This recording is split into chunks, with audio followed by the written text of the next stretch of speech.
बिना पियाज रसुण रे तैयारी बास्ना आउ स्वाद पूरा मंदिर तरकारी परी। आज आम अमृतभंडा बुट डाली बनैबा सबुठु नुआ सुआदिया तरकारी जार स्वाद केबे भूली परिबे नहीं। रेसिपी पसंद आसिले प्लीज वीडियो को लाइक करंतु, निश्चय गोटे शेयर करंतु। चैनल ले नुआ थिले तळे थिबा ब्लैक कलर सब्सक्राइब बटन रे प्रेस करी चैनल को सब्सक्राइब करंतु। नुआ नुआ वीडियो रो नोटिफिकेशन पाइबा पई बेल आइकन रे ऑल ऑप्शन रे प्रेस करंतु। जय जगन्नाथ, मो सस्मिता आपण समस्त को स्वागत करुछि सस्मिता स्टार किचन को। आज तरकारी पई एठी मु नेछि 250 ग्राम रो अमृतभंडा। एतिकी भंडारू आज आम तरकारी बनेबा। एबे चलंतु तरकारी पई गोटे मसला बनेबा। ग्राइंडर जार नबा, गोटे बड़ साइज रो टमाटो दबा, 1 इंच रो अदा, जेहेतु बिना प्याज रसुण तरकारी अदा टिके अधिक देबे। गोटे कंचा लंका दबा, परे आमे अल्प गोलमरिच भी व्यवहार करिबा। ता सहित अधा छोट चामच गोटा कंचा धनिया दबा। जदि धनिया नथिबो परे धनिया गुंड भी दे परिबे। अधा छोट चामच कंचा जीरा, अधा छोट चामच पानमधुरी दबा। पानमधुरी देले तरकारी रो बास्ना टेस्ट पूरा मंदिर परि आसीबो। थिले निश्चय देबे। एबे सेतरे किछि गरम मसला दबा। गोटे बड़ अलैच नथिले 2टी गुजराती देबे। छोट खंडे दालचीनी, 10 रु 12टी गोलमरिच, 3टी लवंग। बेसी गरम मसला दरकार नहीं। जदि गोटा गरम मसला नथिबो परे गुंड मसला भी दे परिबे। एबे सेतरे 2 बड़ चामच खंड नडिया दबा। जदि नडिया नथिबो 2 चामच चीना बादाम को हल्का भाजिकी भी दे परिबे। जदि चीना बादाम न देबे 4-5टी काजू दे परिबे, नहले गोटे बड़ चामच चारमगज भी दे परिबे। किंतु नडिया देले तरकारी रो टेस्ट पूरा अलग आसीबो। 2-3 चामच पानी दे मसला को चिकन भाबरे बाटी आनिबा। एबे कढ़ई को भल भाबरे गरम करिबा। अधा चामच तेल दबा। तेल गरम हो जिबा परे जदि तरकारी रे आलू देबा पई चाहिबे, आपण मानकु जेतिके आलू दरकार चपा छड़े काटी धोईकी दे देबे। मु एटी गोटे मीडियम साइज रो आलू देछि।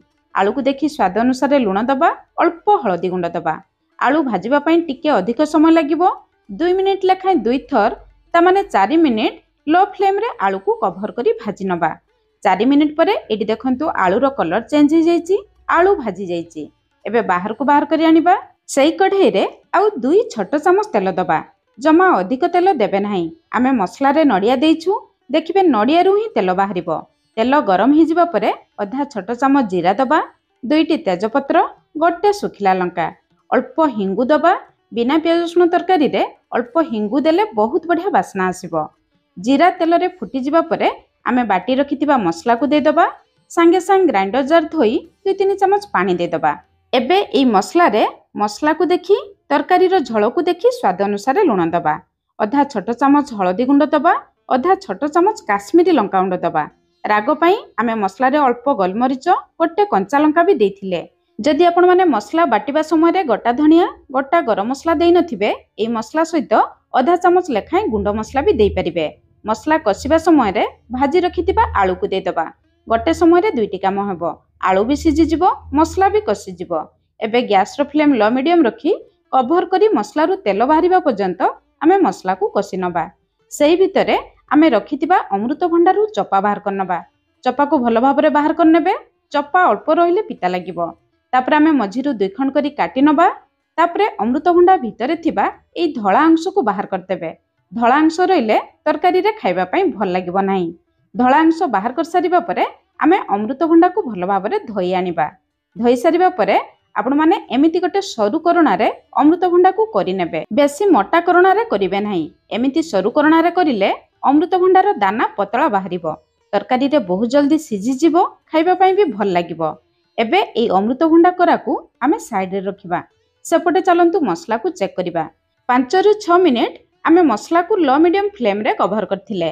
एबे मसला ऊपर को देखंतु केते तेल आसी जाईची। मु कहिथिल ना नडिया रु तेल बाहरिबो बोली। मसला भल भाबरे कसी जिबा परे आमे गोटे छोट चामच कसूरी मेथी पत्र दबा। बिना प्याज रसुण तरकारी रे कसूरी मेथी पत्र देले बहुत बढ़िया बास्ना, बहुत बढ़िया टेस्ट आसीबो। आलू भी देखंतु पाखापाखी 50% सिझि जाईची। मसला भी भल भाबरे कसी जाईची।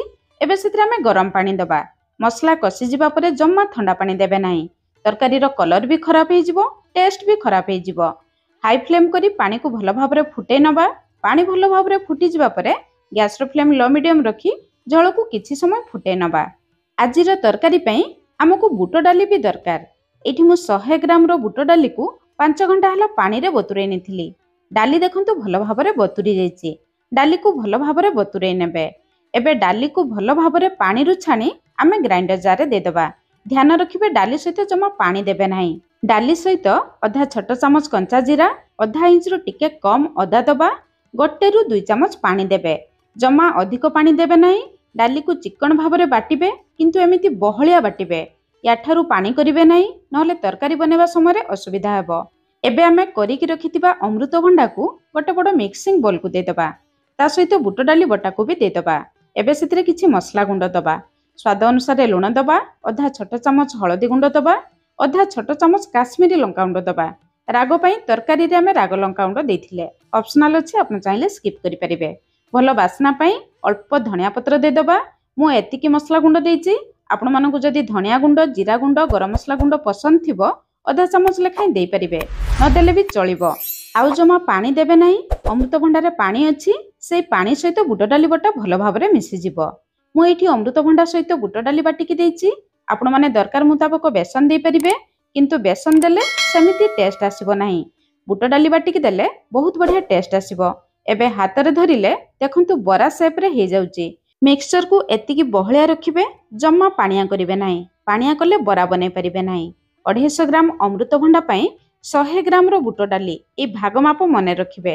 एबे चलंतु बरा को भाजिबा। बरा को भाजिबा पई पैन गरम करी मु 2 चामच तेल देली। आपण चाहिले अधिक तेल रे बरा को छाणी की भी तरकारी बनै परिबे। तापर हमें बरा दबा। बरा को टिके पतला करिकि देबे। बरार भीतर अंश भल भाबरे सिझी पारिबो। बरा खाइबा पई भल लागिबो। मोटा रखिले भितरे भल भाबरे सिझी पारिबो नाही। एबे हमें गैस रो फ्लेम लो मीडियम रखी 2 रु 3 मिनिट कवर करिबा, जहा द्वारा बरा भल भाबरे सिझी जिवो। 3 मिनिट परे एटी देखंतु बरार ऊपर अंश सुखिला हे आसलानी। एमिति सुखिला हे जिबा परे आपण माने बरा को ओलटाइबे। ए बरा बहुत नरम हेची, आपण माने ध्यान रखी ओलटाइबे। हल्का हल्का ऊपर टिके प्रेस करिबे, तळे थिबा पानी बहुत जल्दी सुखी जिवो। गैस रो फ्लेम लो मीडियम रखी दुई पट साइड को पूरा लाल कलर हेला पर्यंत भाजिबे। अमृतभंडा कंचा, बुट डाली भी कंचा, सब जिनस आमे कंचा देइचे। दुई पट साइड भल भाबरे लाल कलर हेला पर्यंत भाजिबे। बरा कंचा रही गले तरकारी रे खाइबा पई भल लागिबो नाही। बरा को ध्यान रखी भल भाबरे भाजी नेबे, नहले तरकारी रे खराब लागिले आपण माने मते ही दोष देबे। सेम प्रोसेस रे बळका बरा को आमे भाजी नबा। एपटे झळ को चेक करिबा। 6-7 मिनिट लो मीडियम फ्लेम रे फुटिला परे झळ देखंतु टिके कमी जाईची। आलू भल भाबरे सिझी जाईची। झळ देखंतु केते डेलिशियस देखा जाउची। झळ एतिकी थिबो आमे बरा को दे दबा। बरा दे सारिबा परे बरा टिके झळ सक करिवो। बरा देबा समय रे आपण माने ध्यान रखी देबे। ए बरा बहुत नरम हेची। हल्का हाथ रे टिके आमे मिसै नबा। शेष रे भल बासना भल टेस्ट पई अल्प कटा हेतिबा धनिया पत्र दबा। बरा दे सारिबा परे आउ बेसी समय फुटेइबा दरकार नाही। केवल 2 मिनिट पर्यंत लो मीडियम फ्लेम रे फुटेइ नबा। एबे हम रेडी ही गला बुट डाली दिया अमृतभंडा बरा तरकारी। आपण माने निश्चय थरे ए प्रोसेस रे बनांतु। केमिति लागला निश्चय मते कमेंट्स करी जणाइबे। आज पई रहिली, पुनी देखा होबा नुआ रेसिपी रे। धन्यवाद।